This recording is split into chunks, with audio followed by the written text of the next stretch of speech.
Hey, what's going on, guys? This is Brandon, your trusted realtor, and I'm coming to you with another great episode. I want to talk to you about the sentiments or the feelings that sellers and buyers go through. The process of acquiring a home through a real estate transaction can be daunting. There's so much information that you need to know. There's math, there's background, there's geographic information. You're driving through neighborhoods during the daytime, at night, you're talking to the neighbors, you're doing everything but kissing babies and taking names. And it can be exhausting. But even before you get to that point and begin to even think about, moving and having a pre-approval in hand and getting into a home, one of the things that you have to deal with is making that decision on whether or not I'm going to move forward.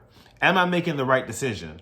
Is this the right move? There's a host of questions that you go through, and I'm not going to talk about anybody else or clients in this particular session. I'm going to talk to you about anxiety as it relates to the real estate transaction, but I'm going to talk to you a little bit about my experience when it relates to my first home, and then I'll talk to you about some things that generally people experience and some ways that you should be looking for resolutions to that, or at least things that you should identify when you're working with a real estate agent to make sure that this person can help you overcome some of these challenges or anxieties or emotions. So for me, my issue was at some point in my life, in my mid to late 20s, I unilaterally made the decision that I was paying too much in taxes. I made the decision and I felt that the government had gotten a fair amount and what I was going to pay was this amount. So I don't know if any of you guys kind of know how that works. It does not work that way. And so for me, when I made the decision that I wanted to purchase, I was in a relationship and the relationship was developing. I still am in that relationship. We're married now. And so I said, hey, I want to buy you a house. I want to buy us a house. I want us to transition. And this has also been a goal that I wanted as well. But I had the credit score. I had the money. I just had made this unilateral decision. And so because I had made this unilateral decision, I had 3 or 4 years of back taxes that were just sitting there. And I think they were paid. I don't know what their status was at this point in time. But lo and behold, they was just there. And my anxiety was, I'm not going to be able to actually get a house because the federal government is going to probably tell a lender that I owe them money and I'm going to be in a place where I'm not going to qualify. And so to add insult to injury, because I'm just a glutton for pain, my lease was up on my flat. And so I realized that there's no real reason for me to keep it and extend the lease. And so I went ahead and put in my notice. And so at this point, it just put the pedal to the metal. It put, the kerosene to the fire. It put the juice became worth the squeeze. And I had to do something immediately or else I was going to be less of a home. And so that's really not a good look because it's not really good to do, it's not ideal to do skincare regimens with bottled water over a sewer drain. So it's not a good look. And so I knew that I needed to really kind of resolve this issue. So I worked with a CPA, a tax professional. I still use them now, however,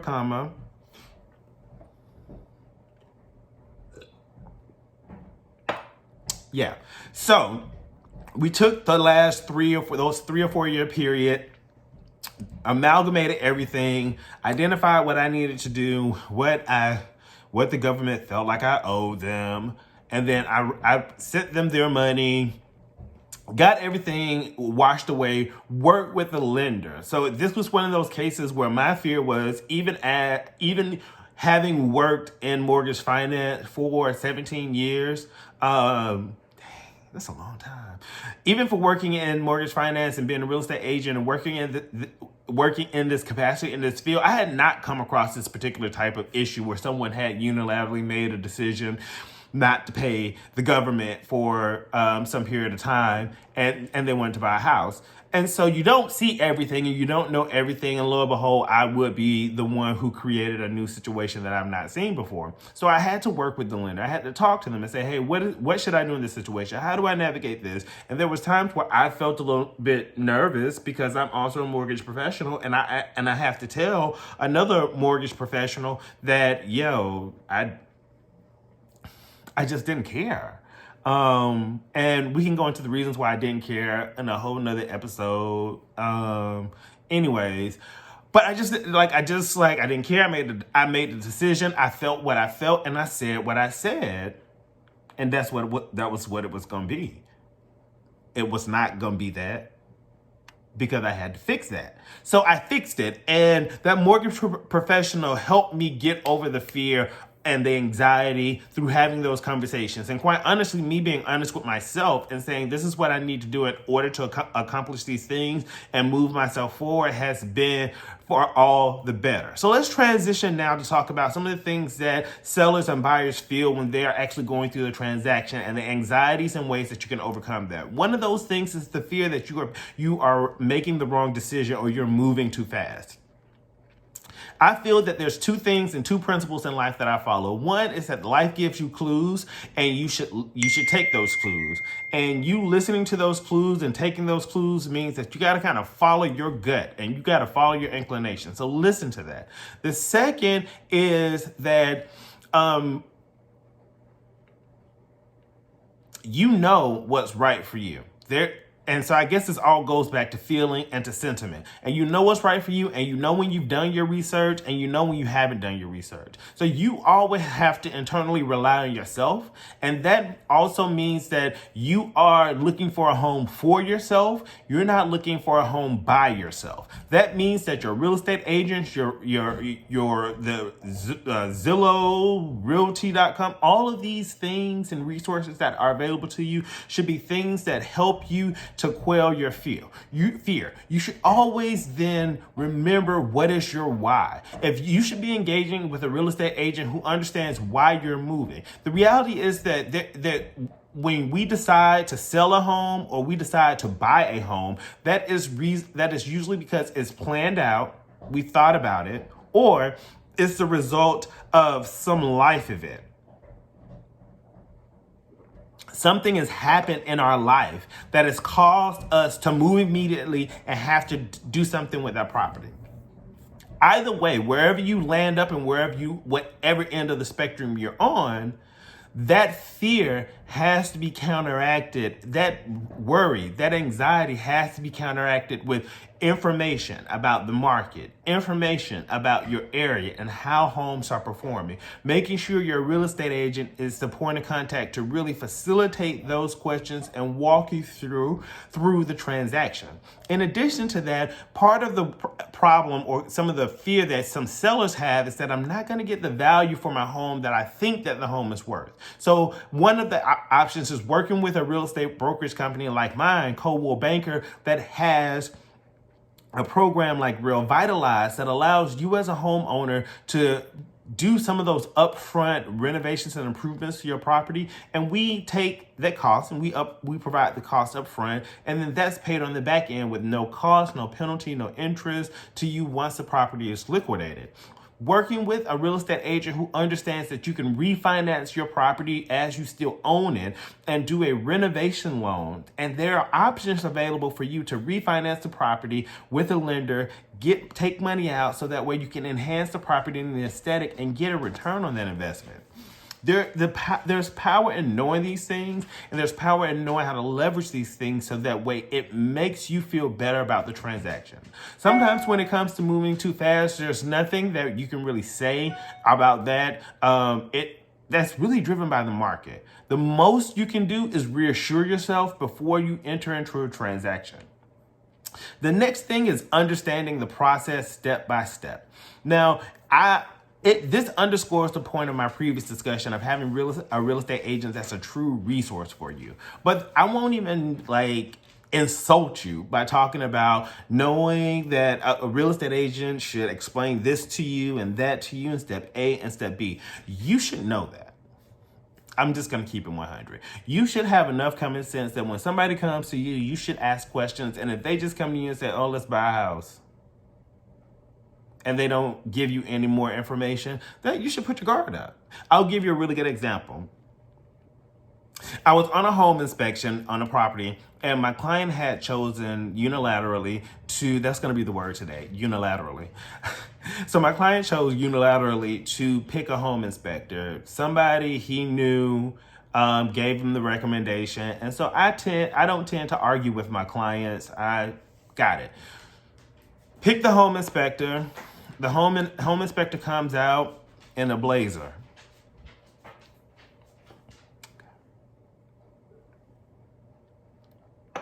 Okay. And I just keep going.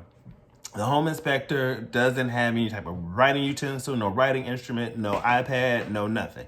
And so I realized that, okay, cool. All right. He has on white Air Force Ones. And I'm like, all right. He took the ladder that was on the property, because he got there a little bit early. He took the ladder that was on the property and used the ladder that was on the property to get on the roof. And then when we got in the house, as this began to go on, and I kind of let it go on for a little bit, we got in the house, and then the home inspector said something I had never heard before. He said, now I need for you both to help me with this. I need for you to open up all the windows in the house so the energy and the air could flow. So when he said that to me, I just stopped the home inspection, because at this point I had gotten enough of a laugh where at this point I just felt like my intelligence was being insulted and my client's money was being wasted. We stopped the transaction and moved forward. What does this underscore? That no one should have to tell you the step by step, but the value they're added was that we spent that time, because I've previously built homes and I've been on tons of home inspections. We spent that next hour going through detail by detail that property. What resulted was my client actually was able to make the decision based on the insight that I was able to provide from that home inspection, that we were going to put in an as-is bid. The offer was accepted. Mind you, there were offers that were $20,000 or $30,000 above, but because of the way we were able to negotiate the offer, because of my previous experience. So this goes beyond someone telling you, first you had to get a pre-approval. Then from the pre-approval, we go look at houses. This is beyond that. This is being able to have an eagle eye for a transaction, to be able to spot those things that in the short term and the long term going to cost you money. And being able to actually compartmentalize what a market analysis means for you, what an area report means for you, what information are you receiving on a recurring basis that are going to enhance your understanding about the transaction and make you a dangerous buyer or a dangerous seller when it comes to this real estate process. So that's what you need to be looking for. And those are the type of things that you need. You need a relationship. And I've said this before, you got to have a realtor in your corner, or at least continue to watch my videos, give me these thumbs ups and likes. And if you ever need a real estate agent referral, let me know, because if you're not here in DC, Maryland, and Virginia, I can point you to relationships that I have with agents across the world and connect you with individuals who are going to be trustworthy and help you with your housing transaction. So the next thing that's going to be important is seeing whether or not you're a real estate agent and how much. This is water. Believe it or not, I've had these glasses. These were my mama's glasses. We've had these glasses they're probably older than me, probably at least 40 years old, 50 years old. And I'm only 17. And so the next thing is making sure that your real estate agent is flexing their mental muscle. Do they have a grip on the real estate market? Do they have a grip on not just the real estate market, but the communities? Are they sending you properties and it's just 120 properties and you're like, it's obvious that you didn't filter through these properties and you didn't listen to what I told you my needs were. You didn't listen to what we identified our wants were. You're just sending me all the properties that are available under the sun and you want me to filter through this. Understanding if you can ask your real estate agent about a community, about a section, about an area, about a subdivision, and they have that insight because they're servicing that area. Remember, just because you have a real estate license, the real estate license opens you and avails you as a real estate agent to a full geographic area. I am licensed in DC, Maryland, and Virginia. I don't go down to Richmond because the Richmond market is different.